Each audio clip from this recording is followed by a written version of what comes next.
Sino si Kiefer Alas? At bakit siya naging sentro ng usapan matapos ang trahedya? Isa siya sa pinakamalaking basketball prospects ng Pilipinas. Pero nitong mga nakaraang linggo, hindi dahil sa basketball, kaya naging laman siya ng social media. Sino nga ba si Kiefer Alas, at bakit siya ang naging sentro ng kontrobersya? Si Kiefer Louie Alas ay isa sa mga pinakabatang basketball stars ng bansa. Sa edad na 18, may taas na humigit kumulang 6'3", isa siyang versatile guard na kilala sa mahusay na depensa, passing, at scoring. Bago siya maging rookie ng Ateneo Blue Eagles, naging standout siya sa De La Salle Zobel, kung saan siya ang itinanghal na UAAP Season 87 Boys Basketball MVP. Naglaro rin siya sa Layton Christian Academy sa Utah, USA, at naging bahagi ng Gilas Pilipinas Youth, kabilang ang FIBA U16 Asian Championship All-Star 5 at tumulong sa bansa na makapasok sa FIGA U17 World Cup. Hindi rin nakapagtataka ang kanyang husay dahil galing siya sa isang kilalang basketball family.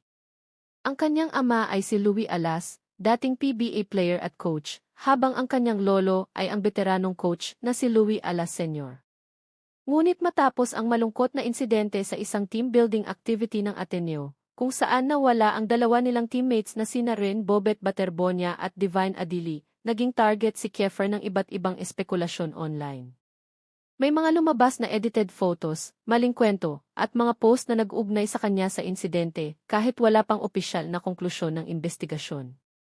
Dahil dito, marami rin ang nagpadala ng masasakit na mensahe at maging pagbabanta sa ilang players. Sa panayam kay Pea Hontiveros, sinabi ni Kiefer at teammate na si Sam Reyes na masakit para sa kanila ang mabansagan at sisihin dahil nawalan din sila ng 2 taong itinuturing nilang kapatid sa koponan. Ipinaliwanag din nila na nakikipagtulungan sila sa mga otoridad habang nagpapatuloy ang investigasyon at itinanggi ni Kiefer ang mga kumakalat na haka-haka tungkol sa umano'y initiation rights. Sa panahon ng social media, madaling mag-share ng larawan o kwento. Pero hindi lahat na nakikita online ay buong katotohanan. Habang nagpapatuloy ang opisyal na investigasyon, mahalagang iwasan ang pagpapakalat ng edited photos, hindi beripikadong impormasyon, at agad na pagsisi sa sinuman ng walang sapat na ebidensya. Kasabay nito, hindi rin natin dapat kalimutan ang tunay na dahilan kung bakit napag-uusapan ang pangyayaring ito. Sina Ren Bobet Baterbonia at Divine Adili ay nararapat na mabigyan ng hustisya, at ang kanilang mga pamilya ay nararapat na malaman ang buong katotohanan sa tamang proseso. Ang hustisya ay nakabatay sa katotohanan at ebidensya, hindi sa haka-haka o viral posts. Ikaw, ano ang masasabi mo?